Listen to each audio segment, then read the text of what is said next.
I don't know, maybe an eighth of a mile from north of our house. You can, and if we went out there, I could show you where it was. There's still the little kind of what they call a dike, that little hill that went around it, that little water retention that went all the way around is still there. It got struck by lightning, and it was a huge sound, and it melted that whole tank. I mean, one of the big tanks, the sides melted down into it. And watched the fire department fight all that when I was like 17, 18 years old, something like that. It was pretty crazy. Those things burned so hot. They would just let those burn too, because there was nothing they could do. No, they would.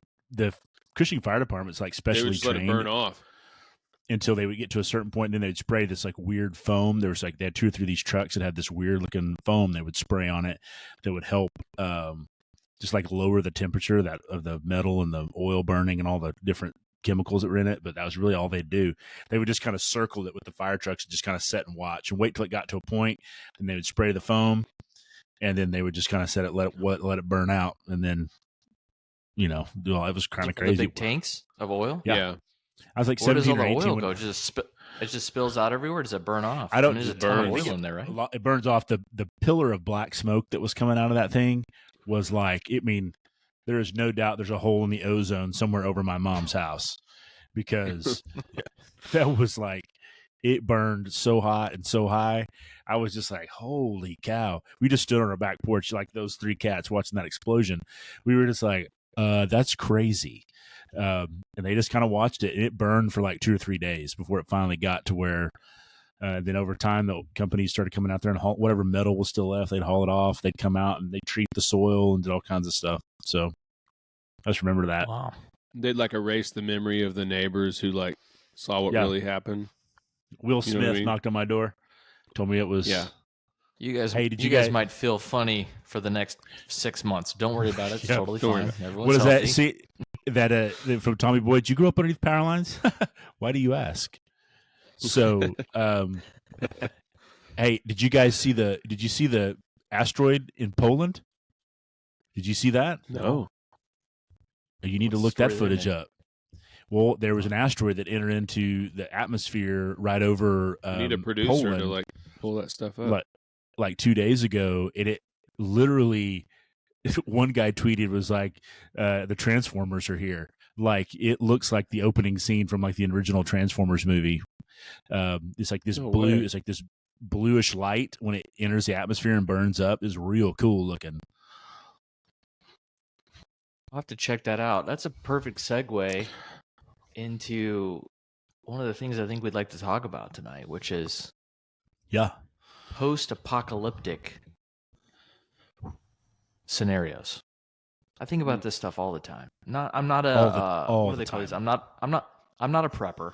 It's just fun to think about. Neither am I. So, but what would I do if it goes down?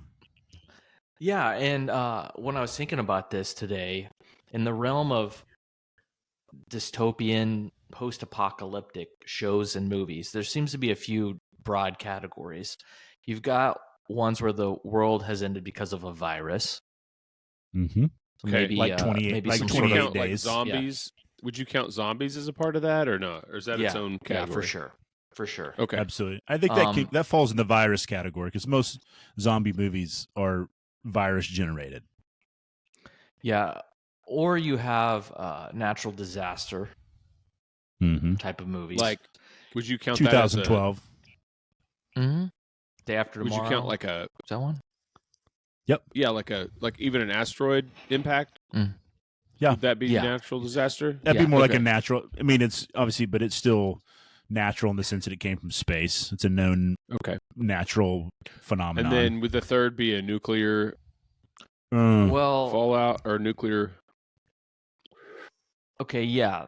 So let's add a fourth then. The fourth being and predominant aliens. Oh, gotcha. I mean, it's usually aliens because it takes mankind, puts us off the hook. Lets us off the hook, right? Okay, course, so that's 4. That's 4 categories. So, but here's an interesting subplot to Aliens, Planet of the Apes, post-apocalyptic, known creature, primate. And the alien is actually the human, which is weird. Well, that one, though, technically would fall into the category of, I think it was that was because of man, like That's destroying true. the Earth. That was Like nuclear. hubris. Mm-hmm. Like Yes. Yeah. So that falls in the yeah. good. Yeah. Good catch. I mean, not to split hairs. I actually, for whatever reason, the other day pulled up the original Planet of the Apes and was watching it with my daughters. With Charlton Heston. Yeah. Yeah, I don't know what struck me. I didn't realize how, because I loved that movie as a kid, but the main theme is like religion is really bad. Because in the movie, religion's a big thing, and it's like, well, if the apes can come up with religion, it's just a thing that's made up. Yeah, and I it's just a created. Yeah, I don't think I would have caught that. I guess that never landed on me when I watched it as a kid. Yeah, no. So we watched about half of that, and then we turned on one of the new ones. Because about which is three kind or of a four totally of the different ones. premise, though, right? I mean, it's they've tried or because it's if you remember, like the one Mark with James Wahlberg, Franco. Mm-hmm. That's more the new. That's the new storyline, trying to kind of a reset to the originals. Yeah, remember there was the one with Mark Wahlberg where he was kind of the Charlton Heston character. They tried to do kind of more of the original Planet of the Apes vibe with Charlton, but it did not. It didn't settle. It didn't land right. And so what they did was basically they did a reset with James Franco, kind of starting from like where did it all begin? Like that's kind of where they are now, right? Like the one that just came out. Yes, the line they're on now is the one that started with James Franco, right? And that was that was a virus. Was it? Was it also James Franco had like taught that ape? Yeah, so they were working on a cure for it. Yeah. Yeah, I don't know that. So but I've never been a big. I mean, even with the new ones, I've seen them and they're okay, but I've never been like, oh, I got to go. Like, I am a sucker for a natural disaster post-apocalyptic movie. Love 2012 with John Cusack, all right, which is the whole Mayan calendar thing. And so love that. Love Dennis Quaid's Day After Tomorrow, with a very young and energetic Jake Gyllenhaal playing his son. And so trapped in Oklahoma or in downtown New York City's Metropolitan Library, trying to fight for their lives. And so I don't even remember these. Yeah, good movies. Do you have a favorite subset then of the ones we discussed? Is there one now that you if you think about those categories that if you were to be in one of those, which one would you like to be? Well, I mean, none of them are great. Right? The one I think about the most. The one I think about the most is probably the zombie slash. Are we calling the zombie slash like virus? Like I probably think about that the most because we've watched The Walking Dead, and that's you know what I mean. Like, yeah, that's in that line. It's in that line. Yeah, but I think my favorite movies are more the like post-nuclear type. Do you know what I mean? And some of those movies you don't even really know for sure what happened, right? Like what's the one with Will Smith? I Am Legend. I Am Legend, or like great movie. Great movie. On the road. What's the one with Viggo Mortensen? The Road. I was gonna say the couple that I love. I love I Am Legend. I love The Road with Viggo Mortensen. I think that's a really good one. Which is McCormick. What's that book? I read that book, but I can't think of the guy's name. Something McCormick. Yeah, great movie. Really, those are really all good. sort of post nuclear. Some sort of new. I mean, they don't ever get into it. That's not the point of the book. But I think that's kind of the cool part about it is obviously the world's gone through something and it's led them to this, and so it's just kind of cool. Now, as far as virus movies go, World War Z with Brad Pitt, great movie. Yeah, which is a zombie. I mean, which is a zombie virus a weird movie. take on a zombie thing, but yeah. But I like the spin with when he figured, the spin with the virus. They didn't want to. They weren't. They were repelled by the infected, and him figuring that out when that boy had like leukemia and the zombies just went around him and left him be, and they kind of figured that out. I love that. I thought that was an interesting take because a lot of times when you watch those, there's never any like resolution. There's never any like the virus exists. We live in this world, like with Walking Dead. There's like never this is the world we live in now. There's no hope. There's no cure. There's no way to fight back other than try to live these like alternate lifestyles now, I guess, creating cities and walls. There's so many good one. You know what a movie that just came to mind because today we were watching some Dora the Explorer. Nice. Which is not. We have a few like movie versions that we have bought that they get the girls. No one's watching like new Dora, but I'm getting somewhere with this. A great movie that falls into this. A great movie that falls into this category is Signs. Oh, okay. Gosh, I think it falls into this category, or it's one of the categories, right, Beau? Like, I mean, it's I think it falls in the Signs Alien. It's a great movie.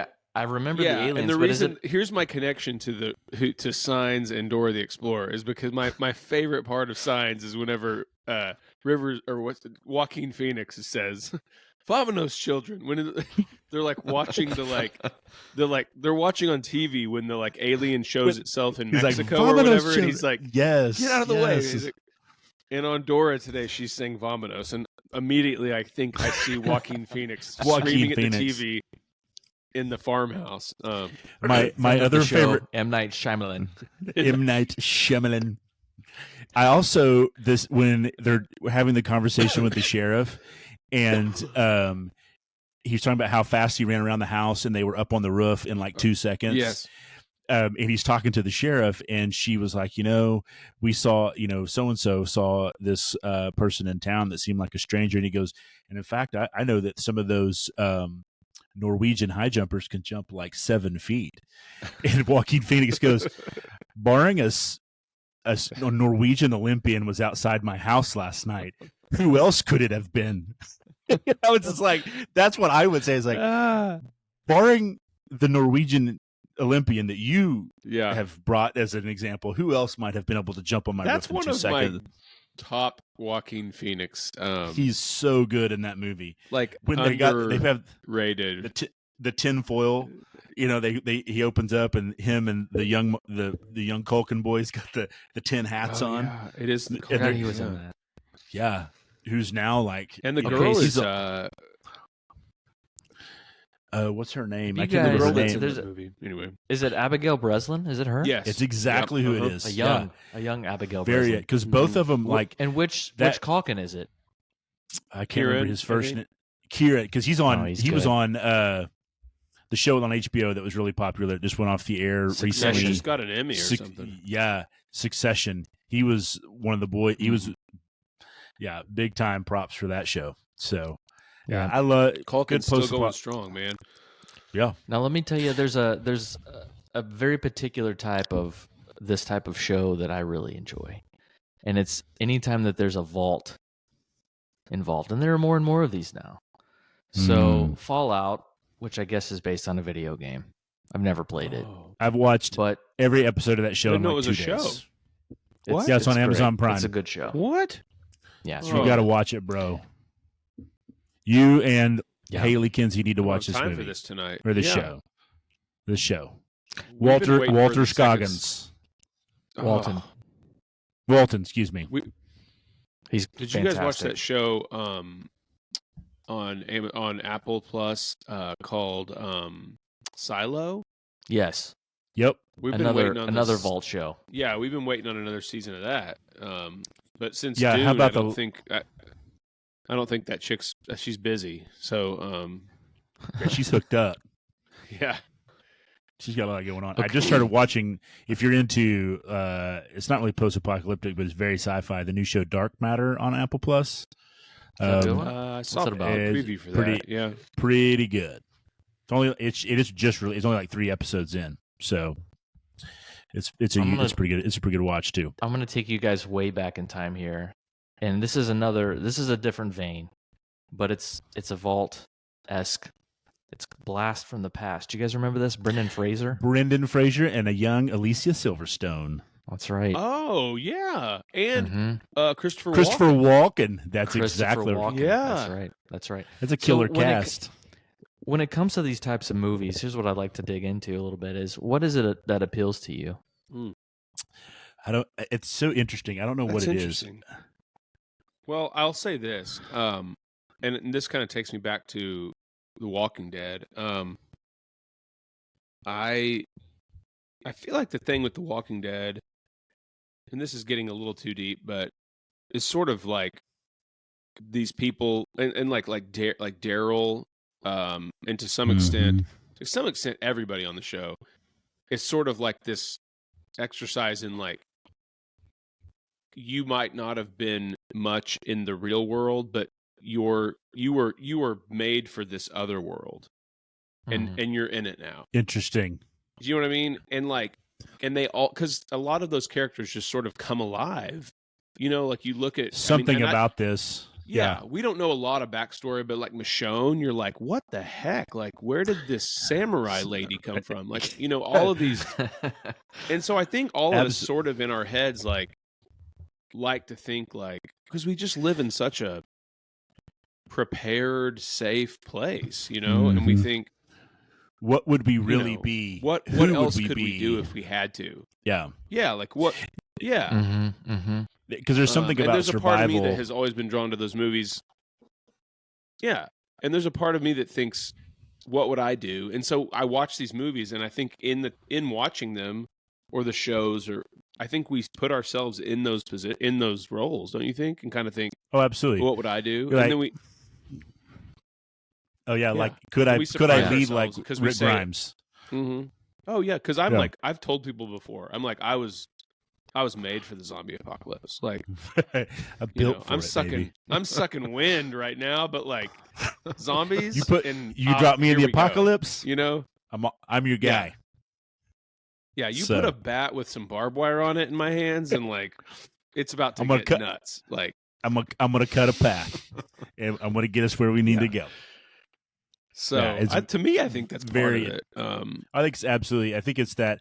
Could I survive? Like, would I be like one of those, like, I'm gone in the first episode, or do I have what it takes seriously to sustain, thrive, think outside of the box, problem solve, overcome, adapt, all those types of things those are the characters that we fall in love with in those shows, because they're just constantly problem solving and solutioning like all over the place.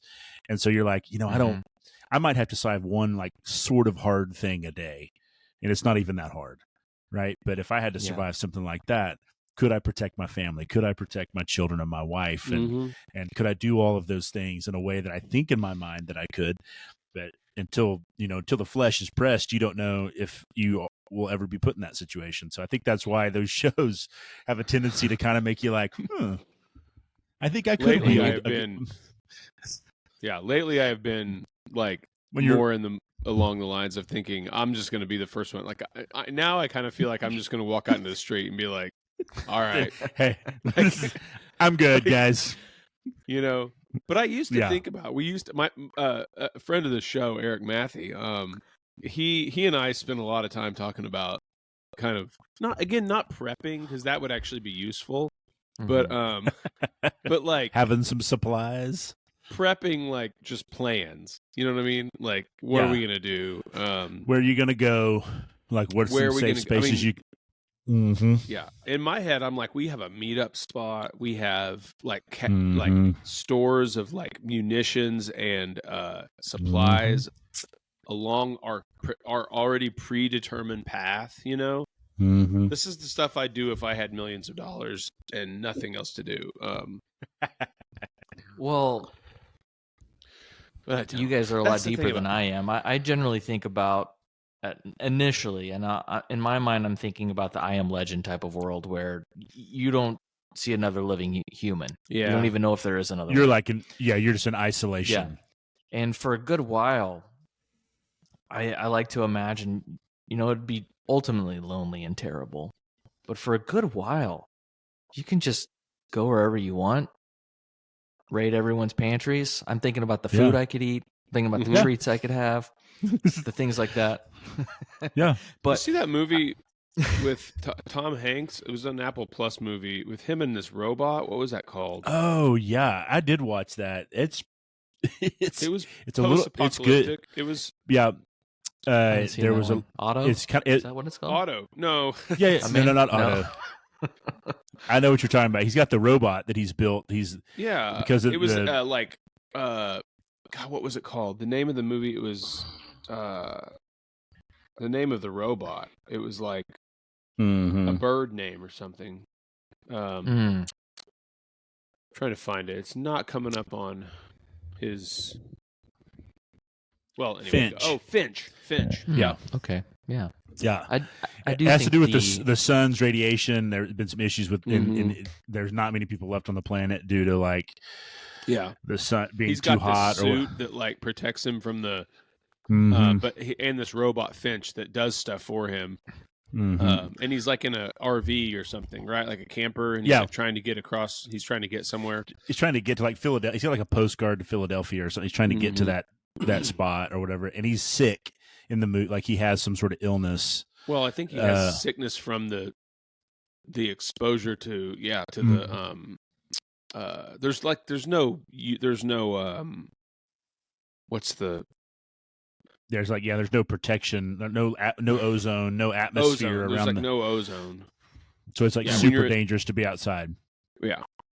Anyway. So almost like you get like radiation poisoning like the second you get outside because the sunlight just immediately starts to impact you. So it's a good movie, but there's more of these sad. movies than I thought. The more there really is. It's a very popular genre when you think about. I mean, I don't know if you guys ever saw like 28 Days or 28 Weeks Later. To post like those are more zombie movies, pretty good. A very young Cillian Murphy in 28 Days. Oh, that's right. Like, they're going to make another one, I think. Yeah, it's going to be called 28 Years Later. And so they're kind of staying with that theme. And so anxious to see that. I've seen both 28 Days and 28 Weeks. And so pretty good movies. I'm looking at Tom Hanks's like filmography. So what do you do, guy? Mick? I want to hear from you too, Christopher. Yeah. No, it's okay. The world has ended. What do you do first? Who's left? Okay, like your family is still with you. Things are going bonkers though. Like so, everyone's still around. So is it still chaos, or have still like chaos? A large number of people what's the first thing you do that night? What do you do? I think you lay low because you hope that a large number of people perish from, right? I mean, I know that sounds morbid, but I mean, like, you don't get out and try to move or go anywhere until like the chaos subsides. So you got to try to survive that, like, and you have to bunker down, right? You have to stay in shelter in place as much as you can. Try to, you know. I think for like 36, I'm going to try to like. For like 36 hours, I'm going to try to like hunker down with just my people. I want to make sure they're safe. Ashley's parents, cousins, everybody try to be as like together as possible. Going to wait out like 36 hours and then going to try to get to some sort of, at some point, some sort of isolated location that you can kind of see it coming from. Does that make sense? Otherwise, you got to get out ahead of it. You know what I mean? Like, And the other thing is that you leave before it's a thing, and you try to get out ahead. If you have some foreknowledge of, okay, this is coming, I'm going to go get where I need to get. That would be best case scenario. But in the say somebody loses their mind and presses the button tomorrow, right? It doesn't land anywhere near, say, we're not ground zero, but it obviously it's hit the fan, and world, the life as we know it is vastly different in an instant. I think I would start looking at doing those types of things. Good. Getting to where I could see it coming. Also an area where I could self-sustain. And I could, hopefully, agriculturally it's doable and, all those types of things. And so you got to take all that into account as much as possible. There's a web app that like you can put in different, like you can put in your location and then different sizes of nuclear blasts, and it'll show you the seriously. Where the fallout would be. Yeah, it's pretty like that's crazy. I got into it.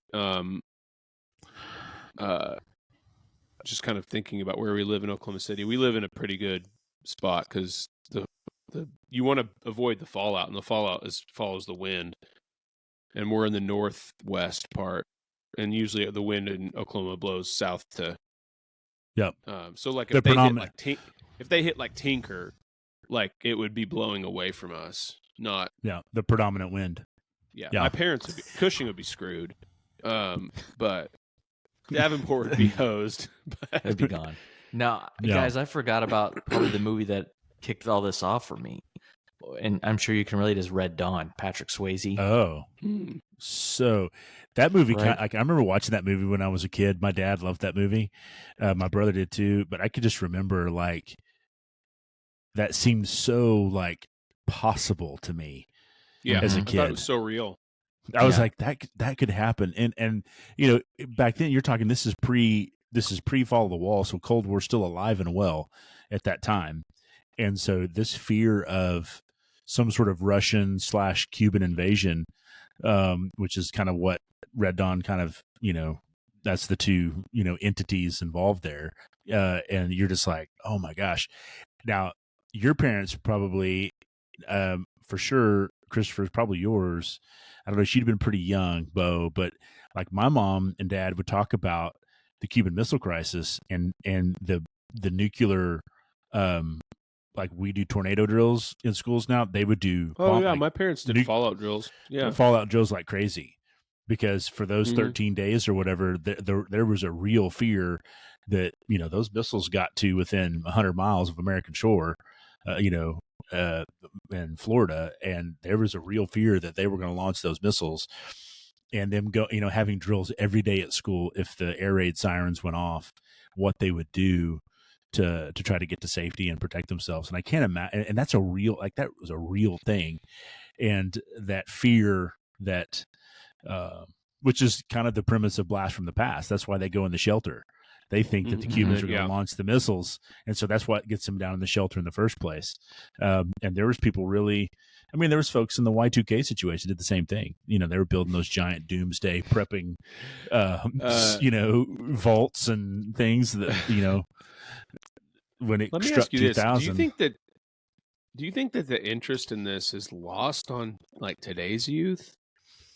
I think so. Like, I don't know. I don't hear them talking about it, or being like, you know, because do you know what I mean? Though I mean, like, I feel like even when we were in high school and middle school, and like, I feel like because of the movies we watched, like some of the ones we're talking about, and we could go even further. We've talked about newer ones, but we could go further back. But you said Red Dawn, but like, I feel like it's just lost on kids today. Like, I feel like they just don't think that anything like this could happen, because speak on that. I don't know. Well, I will say this. So the new Planet of the Apes movie, I think it came out in maybe 2014. I can't remember. Maybe a little bit later with Franco.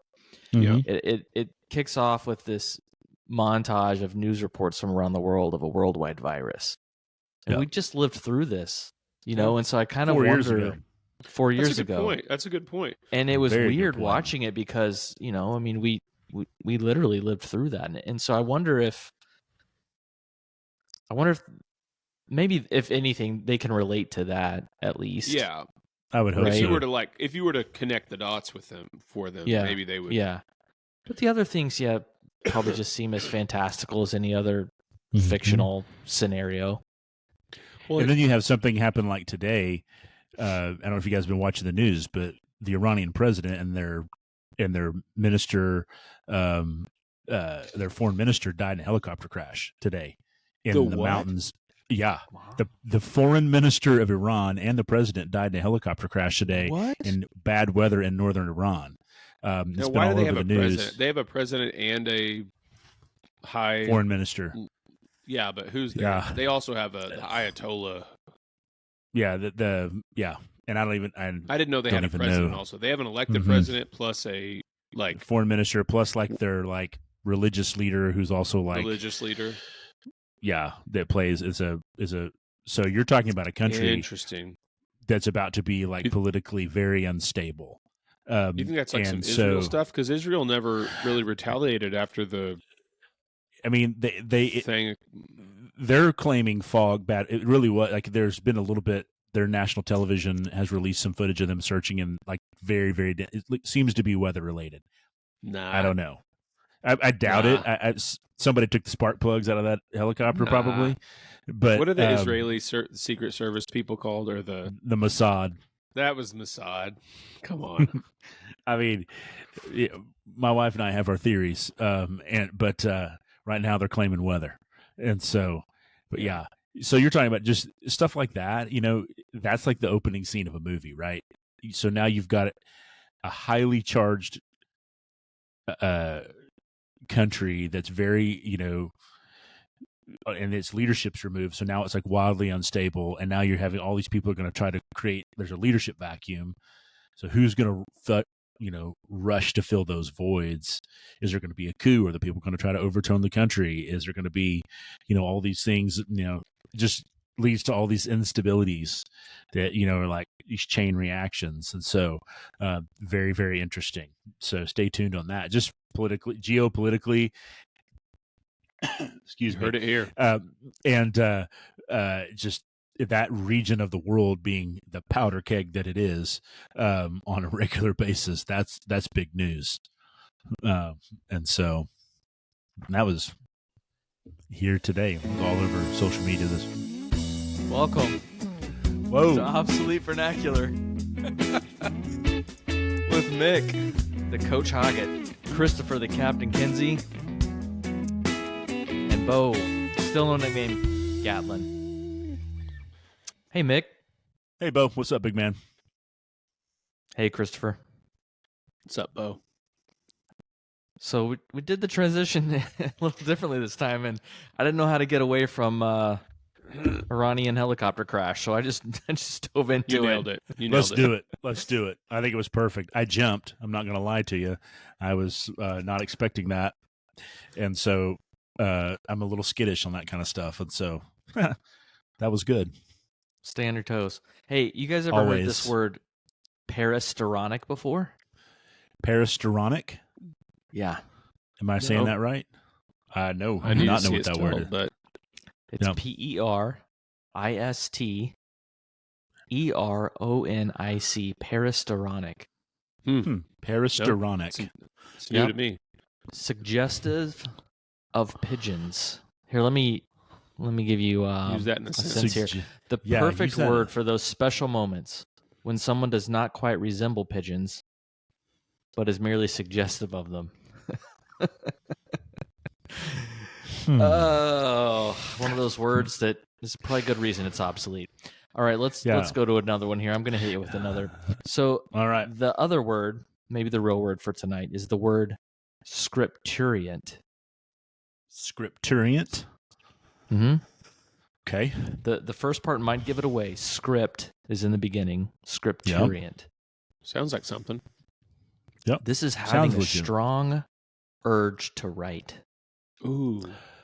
Interesting. And I picked this one because I wanted to ask you guys. I mean, it's 2024.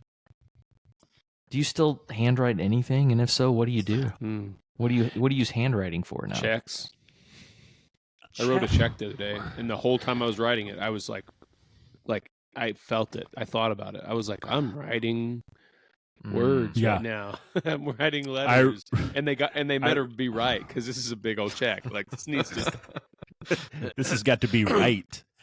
I wrote three. I wrote three just little cards to some people I work with that I'm giving to them tomorrow, and my wife was like, "What did you write them?" And I was like, "Oh, just kind of like some little."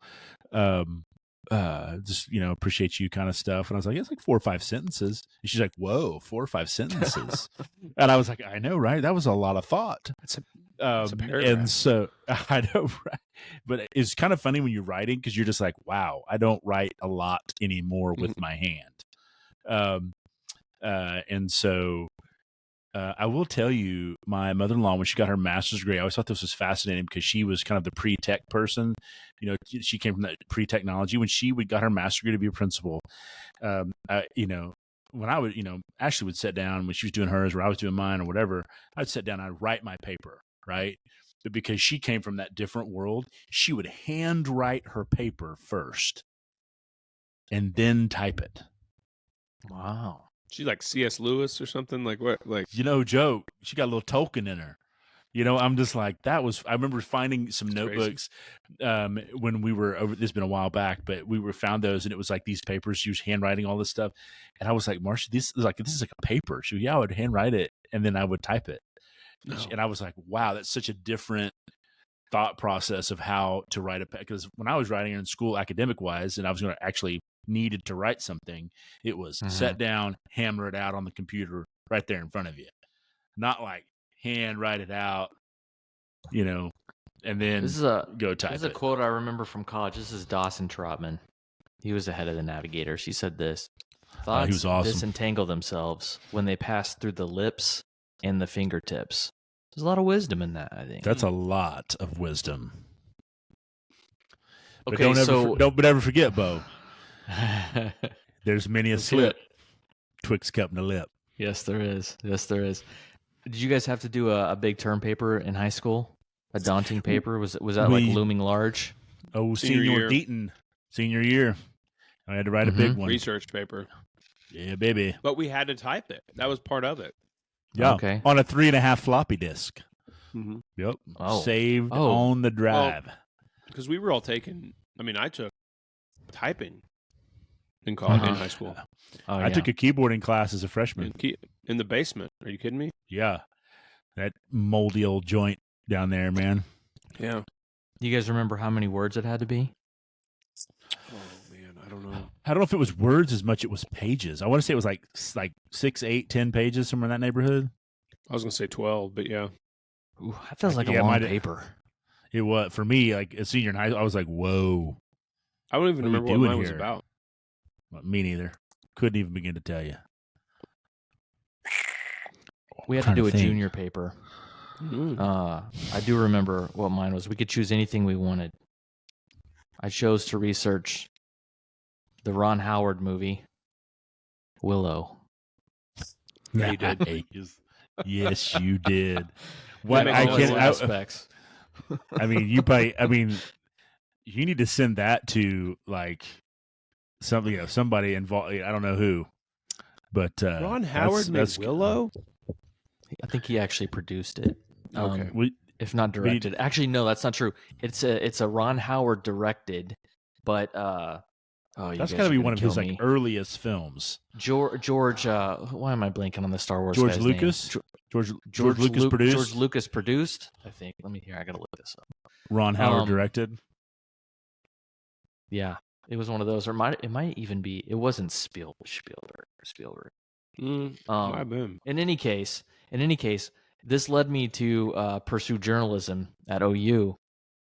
And the summer before I started, I went to the what was the paper at OU called? Do you guys even remember? There was a little I don't know what at OSU it was the Ocali. It's the Ocali, and then at OU it was the Daily. Wasn't it just the Daily? The Daily, yeah, the Daily. So I thought I could do movie reviews because I did a term paper on Willow, and that was the only thing. It was the only thing. You showed them your term paper, and they were like, "We'll get back to you. We'll get back to you." It was maybe the first time in my life I really experienced true embarrassment. That's awesome. And the last. The editor was like, And he was just like a junior in college. Probably. But he was 3 years older than you, and he was like, I don't know. Not impressed. Oh, listen to this. Ron Howard directed. You're not going to believe this. George Lucas was one of the writers of Willow. Yeah. Okay. Really? Can you believe he wrote that? Star Wars. Yeah. He wrote Star Wars. He had some leftover stuff that he just... He had some fantastical information still floating around in it. I saw George Lucas one time in person. Really? All right. True story. All right. Youth pastor highlight moment. The last summer I was a youth pastor, we went on a mission trip to California, to Palmdale.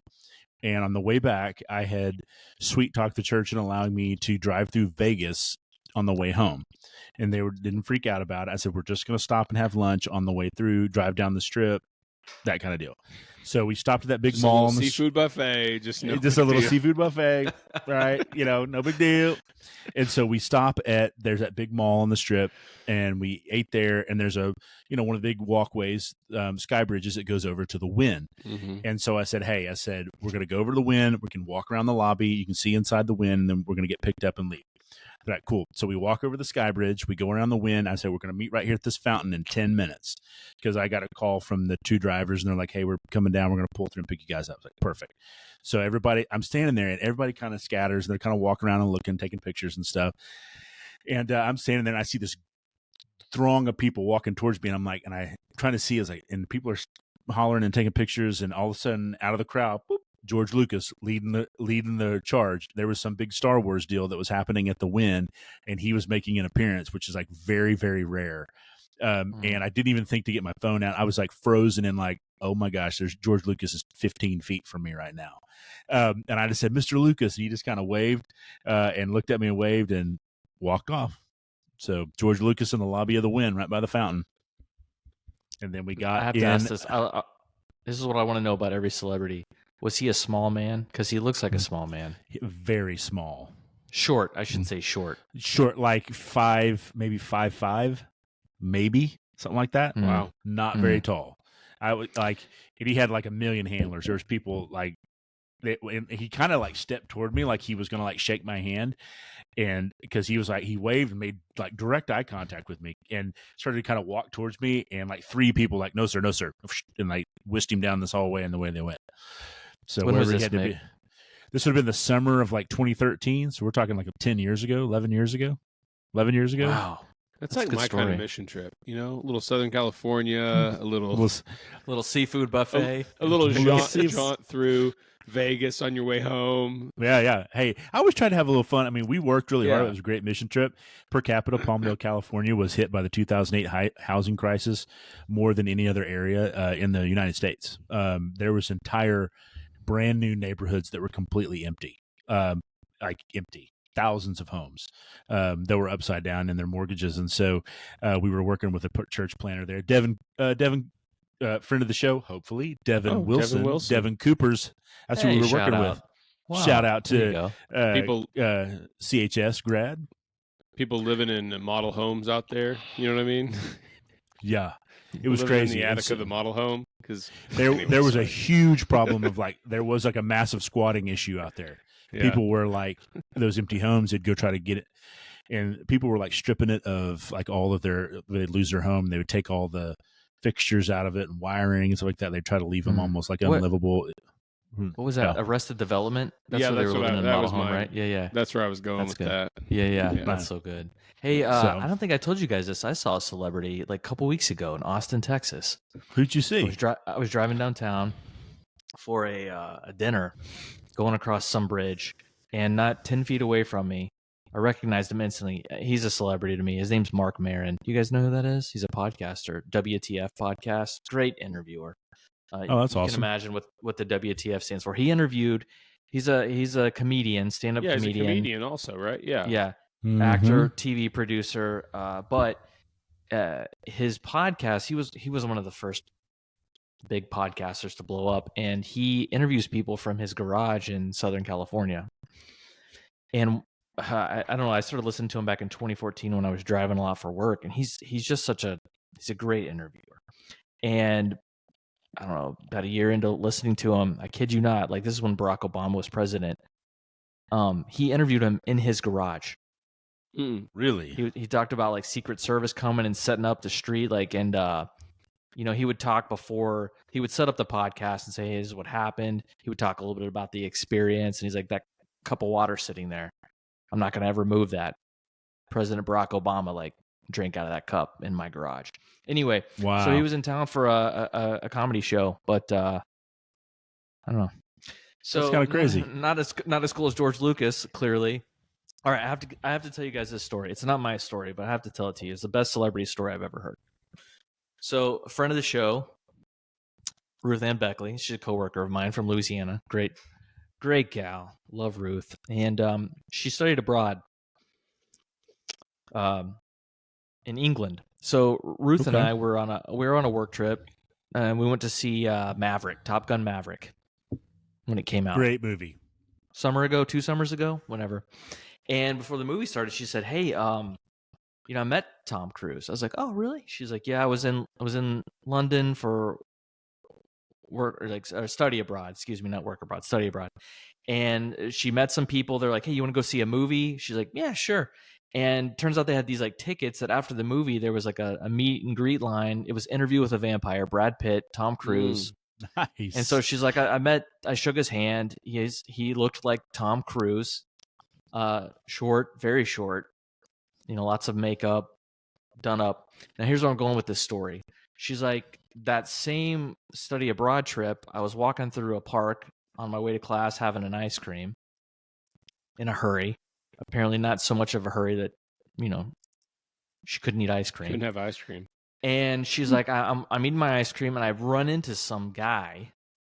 Ice cream's like in front of her, she's eating it. So it hits him, falls to the ground, and she looks down at the ice cream. She looks up at him, and he says, "You've dropped your ice cream." And she goes, "Who are you? You look familiar." It's Hugh Grant. Oh my gosh. It's like real life Notting Hill. Now, it's like, here's why I say this. I think it's when he was filming that. And so she says, the reason I say Tom Cruise looked like Tom Cruise is because Hugh Grant did not look like Hugh Grant. She's like, interesting. She's like, you kind of look like him. But, he wasn't there for any kind of movie. He wasn't for an event, right? So he was just in like street clothes. Yeah, just kind of out and about. And so after he says, "You've dropped your ice cream," he offers to buy her another one. I was like, "So what did you do?" She's like, "Yeah, he bought me another ice cream." I was like, "Yeah, you let him?" She's like, "Yeah, I spent like 15 minutes with Hugh Grant just chatting." Wow. That's crazy. Cool. I was like, that's cool. The best celebrity story I've ever heard, because she actually like had an interaction with him. Yeah. It wasn't just like shaking his hand and moving on. And he was positive, and it wasn't like something weird. It was out of context as well. Like, yeah. Like very unexpected. Oh, that's awesome. Cool story. Yeah. Oh, all right. Let me get this one off my chest too. This is not a celebrity story. I'm totally shifting gears. There's a story I said I wanted to tell you guys about a suitcase. I cannot remember what brought this to mind.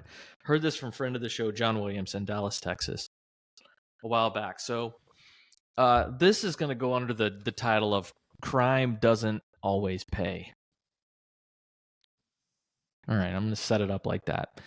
So John's sister was living in New York City at the time, and there was a couple that had hired her. She didn't know him at all, so they hired her to go watch their dog. They were going out of town, so she's getting paid to like dog sit this dog in it. Well, this is kind of sad, but while she's there, the dog dies. Oh my gosh, that's like a fear of mine when we dog sit. Yeah, just FYI. It was old, and I think that the couple had warned her that he's not doing great. So it wasn't like, it was still terrible. Now, the details of this are a little bit fuzzy for me because I hadn't thought about this story in a long time. But basically what happens is she has to do something with the dog. But it's New York City, and, it's a lot of walking. There's not an easy way to do anything there. A lot of concrete, too. There's not any place to really like... And I think she called the couple, and she was like, well, she couldn't get a hold of them.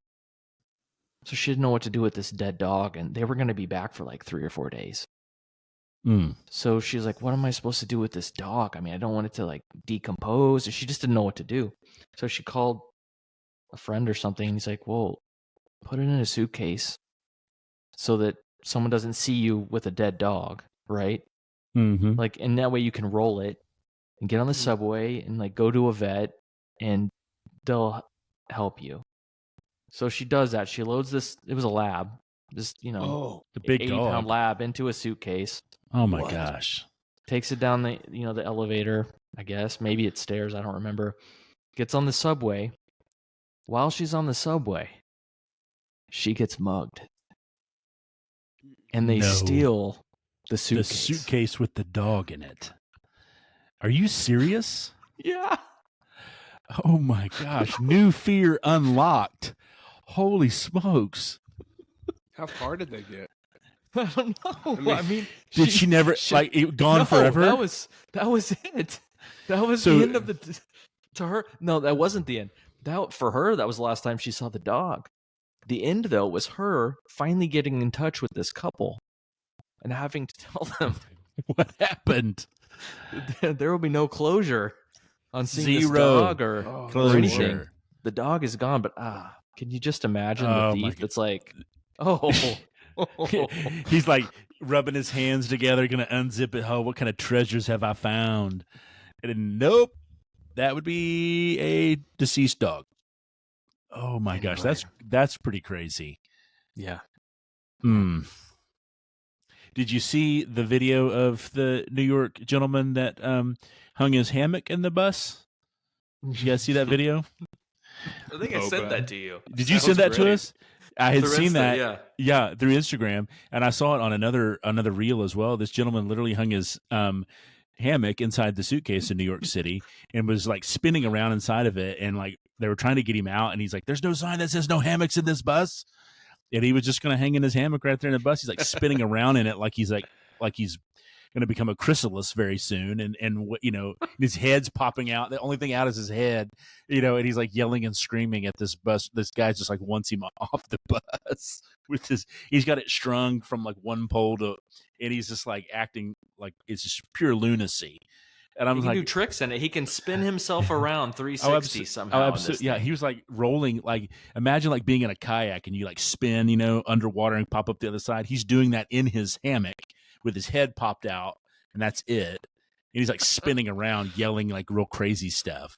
And I'm like, oh my gosh, just you never know. So New York City, just go get on the subway. Never been. You don't need to do anything else. So, well, that's awesome. I'm a starer.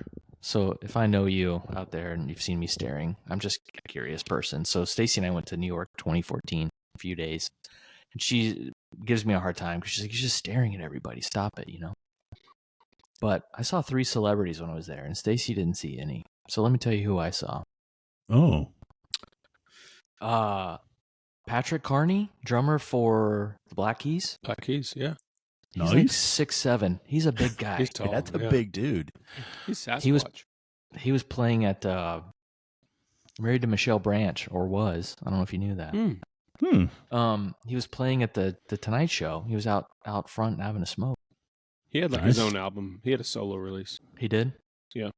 Do you guys know the voice of Patty Mayonnaise from the Nickelodeon show Doug? Very distinctive voice. She's also plays the friend in Fried Green Tomatoes of Kathy Bates. And I think she was also an actor on Orange is the New Black. Okay. Saw her on the subway. Gotcha. Connie Britton. You guys know Connie Britton? Friday Night Lights, baby. Friday Night Lights. Saw her walking her daughter in a stroller. Nashville as well on that show. And probably my favorite, I'll say the best for last, was the trash can pile up quite high in New York City on the streets. They come collect it, but I mean like mounds and mounds. And we were, I think we stayed on the Upper West Side. We were getting out pretty early one morning, and we were at the corner walking. Stacy's staring at the trash because it's so unbelievably high and disgusting. And I kid you not, I get bumped on the shoulder by Tina Fey. No way. Yeah. She's walks awesome. right past me. And I'm like, Stacy. Like, she's now 15 feet behind me. And I'm like, that's Tina Fey. She's like, no, it isn't. I was like, no, 1,000% is Tina Fey. But I know that because I was staring at people and not the trash. There you go.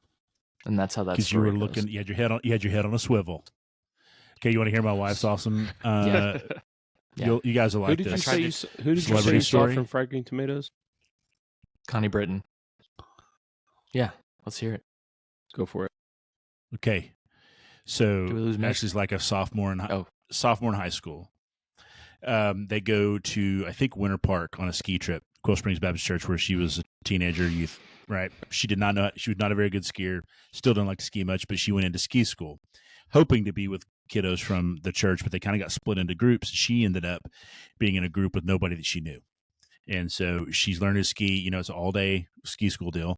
And so they're going to break for lunch, and then they come back like an hour and a half later or whatever, finish up the last half of the day, then you get to start skiing on your own. So she's kind of making friends with her group. My wife's incredibly friendly and sweet and all that good stuff. And she's meeting everybody and all this kind of stuff. So he goes to lunch break. She's going to go back and try to meet up with some folks at the ski spot, the lodge, to have lunch. Well, this guy comes up to him and says, "Hey, we want you to come have lunch with us." And they're like, "We've enjoyed getting to hang out with you and learning to ski." He's like, "Sure." They're all a little bit older than her, but like late teens, early 20s, that kind of crowd. She's like 16. She's like, "Sure." So she's like, seem like nice people. And they go and they're eating, and there's like this really nice lunch. And it was all prepared when they walked in. And she's like, "This is crazy." She's like, "Who am I?" And so this guy sits down, and she goes, and the gentleman was like, "Oh, you must be with the band." She goes, "I'm not with the band. They asked me to lunch." Blind Melon. She was skiing with Blind Melon. Yeah. Wow. And so, isn't that kind of wild?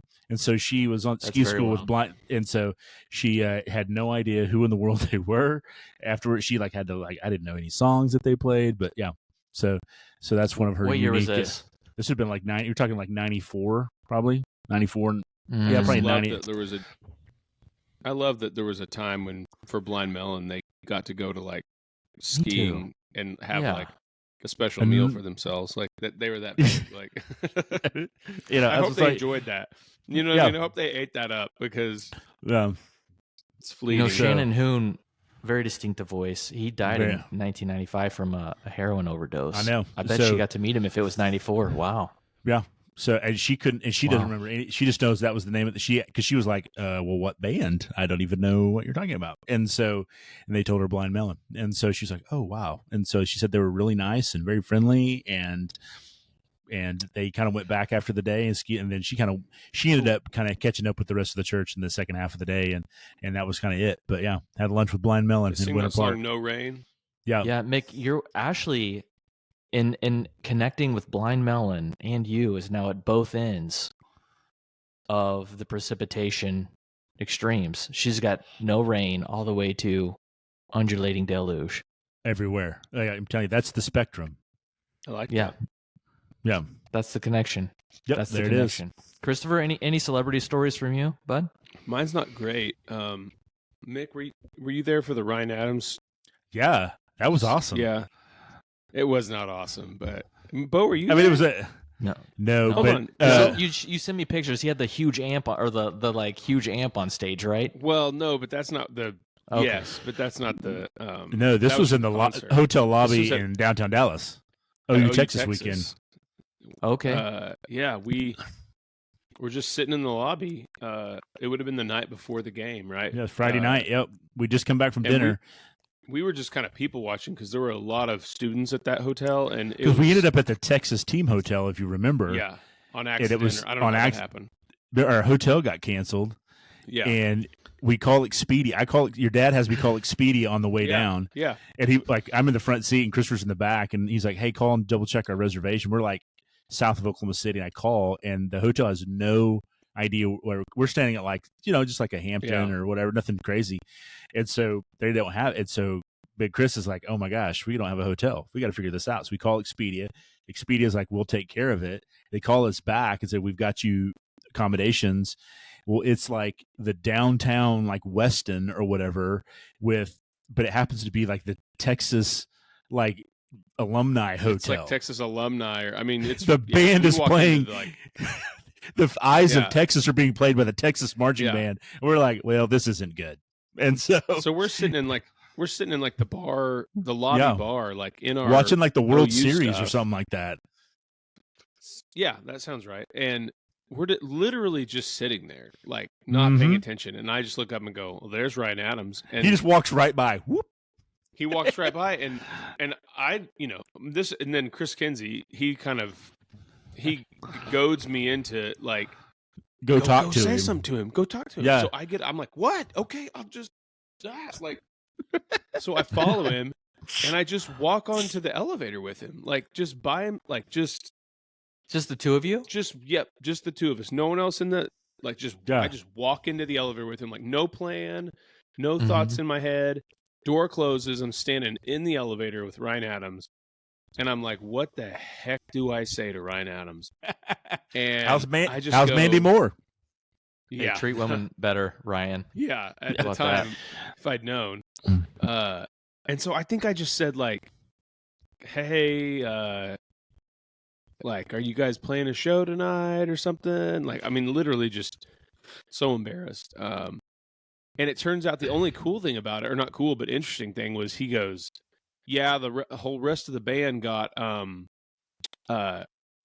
sick. So they put me up in this hotel.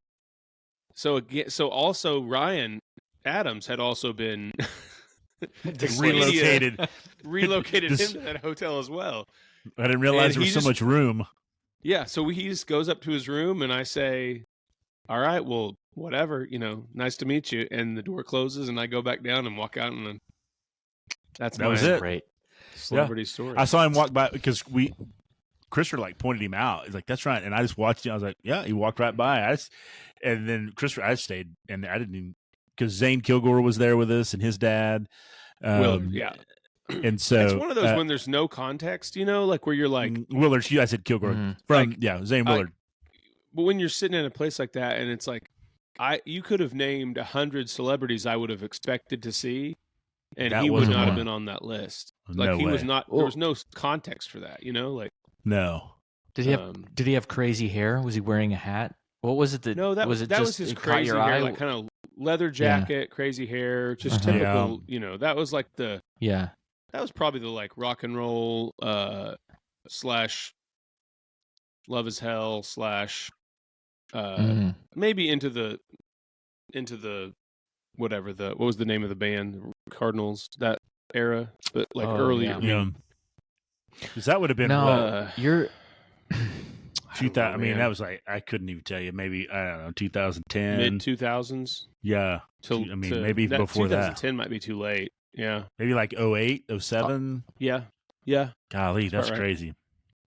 Now, it was something that it was 2008 because you'll remember because of probably the game or something. It was Sam Bradford, Colt McCoy game.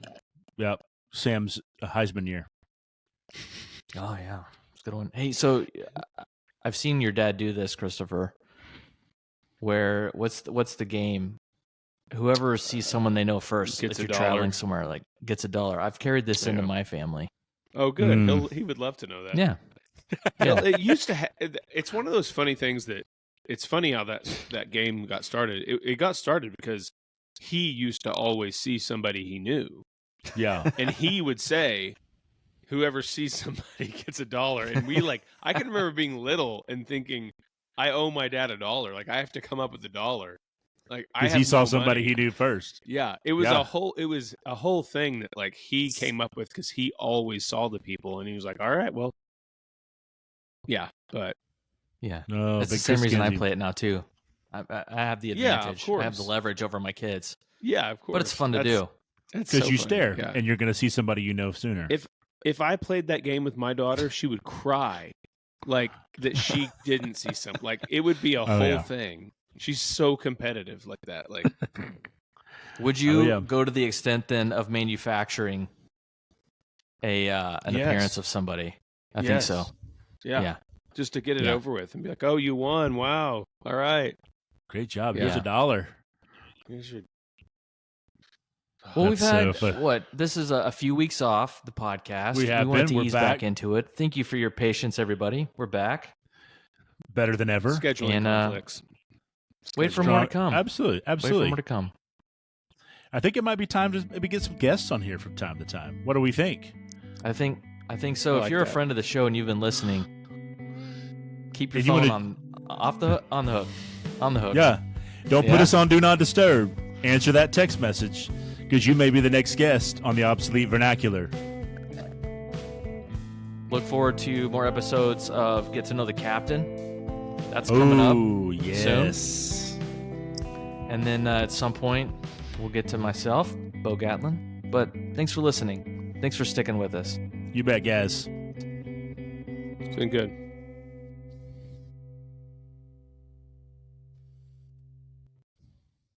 Nice. I like